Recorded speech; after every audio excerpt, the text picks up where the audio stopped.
G'day folks, Sean here from Air Photography. So in today's video, we're going to be comparing the new DJI Osmo 360 against the Insta360 X5. Now this is not going to be an overly technical video.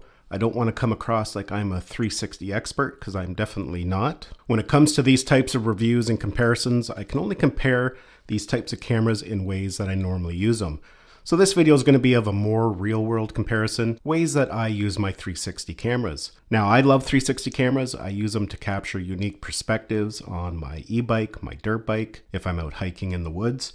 I can get some really unique perspectives, things that I just cannot accomplish with a regular action camera. So for me, one of the most important things of a 360 camera is dynamic range, the way it can handle light exposure in complex environments. Most of the time when I'm filming with a 360 camera, I'm under a tree canopy. Sometimes it's a thick tree canopy. Other times, the sky is coming through. And that's where these 360 cameras can struggle. And I was actually really surprised when comparing the results of the X5 to the Osmo 360. Now here in this first example, you can see it's a wide open area. There's lots of light. Both cameras are doing a good job with the dynamic range and making sure everything is exposed nicely. But if we go to the next clip here, you can see that the Insta360 has the sky really blown out. As it's trying to expose for everything nicely, that sky looks really white and there's not a lot of detail. Whereas with the DJI Osmo 360, you can still see cloud texture and you can see that the sky is blue. And just to mention, that was shot in full auto on both cameras. Now the Insta360 X5 does have a few options within the settings that can help with those types of environments. The first they have is adaptive tone. That was a new feature that was added about a month ago. You can see when I enable adaptive tone, the Osmo 360 still looks a little bit better when it comes to dynamic range. Adaptive tone is a great feature and it works well in some situations. The other option is enabling HDR. And that can help again in these types of situations. The problem with HDR on the X5 is that once you enable it, you can only film in a max resolution of 5.7K. And I find even enabling HDR on the X5, it's still not as good as just normal mode on the DJI Osmo 360. And that's really important to me. As mentioned, most of the time I'm filming, I'm in these complex environments, and I just want to be able to press record on my camera and know that everything is going to be exposed nicely. Now, with that said, sometimes it's not perfect either. You'll see throughout this video, it can still blow out the sky in some scenarios, but generally I think it just does a little bit better job with dynamic range. When it comes to video quality of those clips, I think both are pretty equal. Now we're going to be taking a look at more clips here coming up. Let's talk about some of the characteristics and features of each camera. Now, if we take a look at the two units, you can see there's quite a difference in the shape. And I don't really think there's an advantage to one shape over the other. A lot of that's going to boil down to personal preference on what you prefer. When it comes to weight, the DJI is actually a little bit lighter. Now it's not by much, but you can see here, the DJI comes in at 183 grams. The Insta360 comes in at approximately 200 grams. They both have a preview screen built in for framing shots and adjusting settings. The DJI one is a little bit smaller. And you can see the format is different. DJI has opted for a horizontal format, whereas Insta360, the X5, has a vertical format. And if I turn it to the side here so you can get a better comparison, you can see that the DJI one is quite a bit smaller. Now again, that's going to boil down to personal preference on what you prefer. They both have their pros and cons. A nice big screen is always beneficial. But with the DJI one, you do have the added bonus if you're using it in single lens mode, it's going to be framed a little bit nicer. For example, if we put the Insta360 into single lens mode, you can see the preview screen actually becomes quite small. So if the camera's mounted away from you, it's a little bit difficult to see whether it's framed correctly. Now the other nice benefit of the DJI screen is that it can rotate depending on how you have the camera mounted. So we can disable the orientation lock. So now if we put it on its side, you can see the framing is on its side. If we go upside down, you can see it adjusts. With the Insta360, that's not possible. And that can be very important, especially if you have these mounted upside down or on its side. That can make it a little bit easier to adjust your settings, or it can be a little bit more difficult on the Insta360. Now, both cameras support multiple mounting options. They both have a 1/4-20 at the bottom there for connecting to extension poles, and they both feature magnetic mounting. The nice thing about both cameras is that if you're using something like the Ace 2 Pro from Insta360, the magnetic mounts work on both. And the same with the Osmo 360. If you have magnetic mounts from your Action 5 Pro, Action 4, they are fully compatible. And they've actually introduced a new type of magnetic mount that's designed to be used with extension poles. This one is a swivel mount, and that can be very beneficial. For example, if you're going to be filming in 360, you want the camera to remain perfectly straight. That way the extension pole remains in the stitch line and invisible. But the problem with that is if you decide that you want to do some vlogging in single lens mode, that becomes very difficult to frame and hold it correctly. With it, there's a built-in button that allows you to angle it, and that's going to give you a more natural angle if you're going to use single lens mode for vlogging. So that's actually a really nice feature. Another nice touch of the Osmo 360 is the USB-C port is a little more secure. There's actually a latch mechanism we have to slide over before we can open it. And it's the same on the battery compartment. With the Insta360, their battery compartment has latches. But when it comes to their USB-C port, it's just friction only. And that can actually open up fairly easy if you happen to bump it. And that's not ideal if you're using this underwater. You brush up against yourself or up against something, that could inadvertently open that up. And of course, water can get down into the port there, and that could be bad news. Now, one last thing before we get into some footage and some comparisons here. One thing about 360 cameras is that the lenses stick out and they can be very delicate. A hard knock on some rocks or concrete, and there's a good chance you will shatter or scratch those lenses. And this year, for the very first time, Insta360 introduced replaceable lenses, user replaceable lenses. If you happen to damage the lens, you can order a replacement kit. And it's a pretty easy procedure to do. You can do it in a few minutes. So that's been a great selling point for this camera. Unfortunately, with DJI, they are not user replaceable. So for some people, that might be something to consider. Now, with that said, they do have a lens replacement service, and you don't even have to have the DJI Care Refresh in order to utilize it. And it actually works out to be a little bit cheaper than ordering a replacement lens kit yourself. So in theory, it'll be cheaper to repair a lens on the DJI Osmo 360. However, the downfall is you do have to send it in. So your camera is going to be gone anywhere from a few days to perhaps a week. Now, the specs of the Osmo 360 are really interesting. They're using a new type of sensor, a square sensor that's more efficient because the way these lenses capture a circular image, it just utilizes the sensor better. And the sensors are larger in the Osmo 360. They're almost equivalent to a 1-inch, whereas the Insta360 uses a 1/1.28-inch sensor. So anytime you can have a larger sensor, the footage is just going to look overall better. In spherical mode, both can capture in 8K. Now, the Osmo 360 can capture at 8K, 50 frames per second. The max frame rate for the Insta360 X5 is 30 frames per second when filming in 8K. Another important feature is the Osmo 360 can capture in 10-bit color, and it doesn't matter whether you're using a flat color profile or just the normal color profile, you're able to capture in 10-bit. That's compared to 8-bit on the Insta360 X5. The Osmo 360 can also capture in 10-bit D-Log-M, which is going to be great for those who like to color grade their footage. The Insta360 X5 has a flat color profile as well. The only problem with it is that you can only capture in that flat color profile when filming at 5.7K. Now, for some people, that's not going to be a big issue because they don't capture in flat color profiles. They leave it in auto.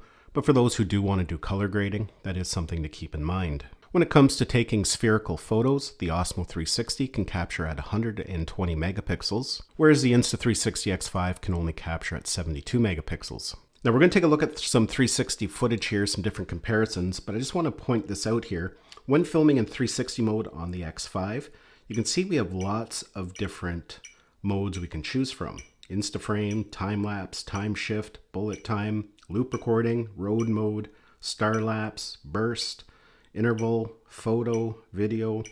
So there's lots of different options when filming in 360. With the DJI, it's a little bit limited. They have photo, video, super night mode, selfie mode, vortex, and time-lapse. So there's not as many creative options when filming on the DJI Osmo 360.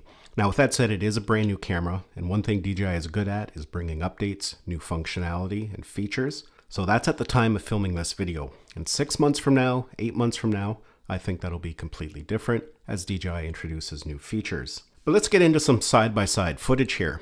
Both shots were filmed independently because I can only mount one on my chest at a time, so they are going to be slightly different, but it's going to give you a general feel of the quality and capability of each. Now, I've watched this footage back numerous times. I've watched it full screen. I've watched it on my TV in 4K. And there's really not a lot of difference. They both do an excellent job. Now, the thing is, 360 footage is 360 footage. It doesn't look as good as something captured on a dedicated action camera in 4K, but it actually looks pretty close. They've come a long way in the last couple of years. Now, I haven't really noticed anything that jumps out at me. I find sometimes with the Insta360 X5, the footage is a little overexposed.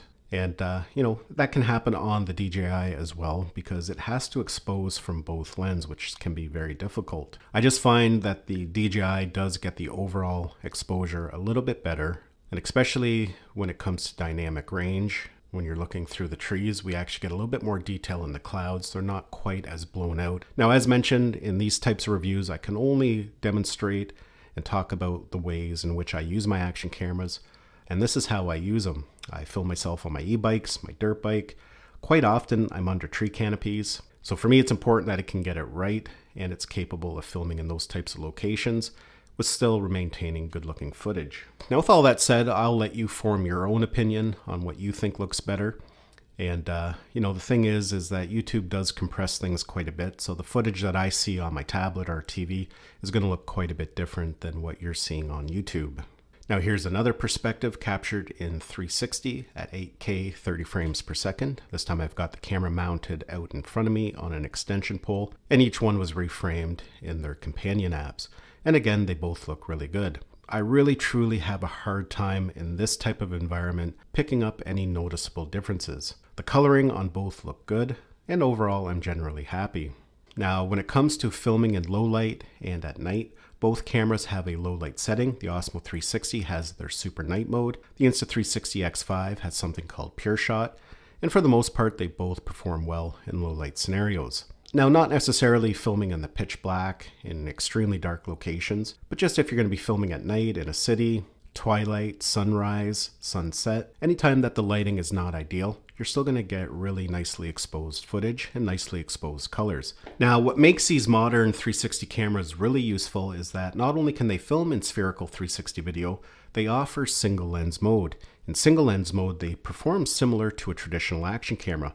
You can film from the front lens or the back lens, and you're going to have footage that's ready to go. You don't have to take it into an app to process it. It's just going to be in a usable format on the memory card that you can transfer over to your computer or mobile device. And just like when filming in 8K, when using single lens mode on the DJI Osmo 360, some of the filming modes in single lens mode are kind of limited. What I mean by that is if we go into single lens mode here, you can see it only has 3 options: photo, video, and boost video mode. Whereas with the Insta360, if we go into single lens mode, you can see here on the Insta360, it has photo, video, pure video, free frame video, me mode, loop recording. So you have a few more options with the Insta360 X5, including filming in low light. That pure video is available in single lens mode on the Insta360 X5, but low light filming is not available on the DJI when filming in single lens mode. Now again, the Osmo 360 was just launched, so I'm pretty certain we're going to see a lot of new features and modes added over time. Pure video was only added to the Insta360 X5 about a month ago with a firmware update. Now with that said, the Osmo 360 does have a few extra features in single lens mode compared to the Insta360 X5. The first thing is, it actually has the ability of filming in 5K when filming in single lens mode. You can film up to 5K at 60 frames per second. Whereas with the Insta360, the max resolution is 4K. And it also has something called boost video mode when filming in single lens mode.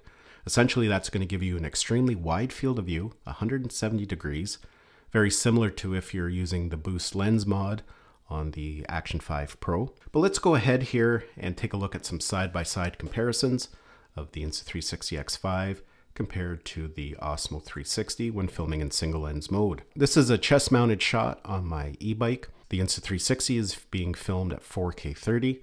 The Osmo 360 is being filmed at 5K 30, both in a normal color profile. And again, they look very similar. Now the framing is a little off because I was filming one at a time again, and sometimes it's hard to get it exactly the same. One camera was pointed down a little bit lower. But as you can see, both do a really good job. I think, again, there's a couple spots where the exposure on the Osmo 360 does look a little nicer. You get a little bit more detail, especially in the blown out areas. But overall, they're generally very close. Another nice feature of the DJI Osmo 360 is that it does have some built-in memory. It has 105 gigabytes of usable storage. The Insta360 X5 does not have any built-in storage. Both cameras are completely waterproof. The DJI Osmo 360 is waterproof down to 10 meters. The Insta360 X5 can go a little bit deeper, down to 15 meters. Now, there have been some reports of the DJI Osmo 360 having the lens fog up. I can't confirm that. I have not tested that yet, but that is definitely something to keep in mind. For myself, that's not terribly important. I've never filmed in 360 underwater. I find the footage just doesn't look good from 360 cameras underwater. I'd rather use an action camera. But if you are going to be using your 360 camera underwater, that is something you should do a little bit of research about. Now, another interesting feature of the Osmo 360 is that we have these pins here at the bottom. These are power pins that allow devices or accessories to be connected to the camera and automatically feed it power. DJI has an extension handle that you can connect to it, and it's going to add extra power to the camera without having to connect any cables. Now, I don't have that accessory yet. I do plan on ordering it when it is available. But that is going to be a great feature for some people, especially if you plan on doing a lot of filming throughout the day, using the camera for vlogging. You're definitely not going to have to be swapping out batteries as much, and you don't have to worry about plugging in any cables. Now, I'm not going to get too deep into battery performance, as I am working on a separate video that's going to be focused on battery performance and overheating. Just a few things to note. The Osmo 360 has a battery that's rated for about 100 minutes filming at 8K 30. The stock battery of the Insta360 X5 is rated for 93 minutes. However, it does have an endurance mode that can extend that a fair amount. On top of that, they also sell a new Plus battery, one that's going to give you even longer recording times. So that's a nice option for the Insta360 X5. However, what is really interesting with the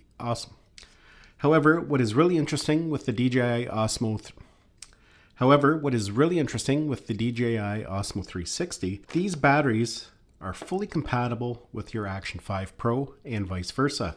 If you have batteries for your Action 5 Pro, they can be used in your Osmo 360. So that's actually a really nice feature. Unfortunately, when it comes to the Insta360 X5 and the Ace Pro 2, these batteries will not work with each other. They're completely different. Now, another nice feature of the Insta360 X5 is that it has a built-in wind guard here at the front, and that can make a big difference on windy days. Now, I think both cameras do a fairly good job at handling wind noise. Now, I'll show you an example here riding my e-bike just using the built-in microphones. There's going to be a lot of wind going across the microphones, and that way you can get a feel of how each one handles the wind. Let's do an audio test. Right now I'm filming on the Insta360 X5. I don't have any microphone connected. We're just using the built-in microphones, and we'll see what the audio sounds like in this type of situation.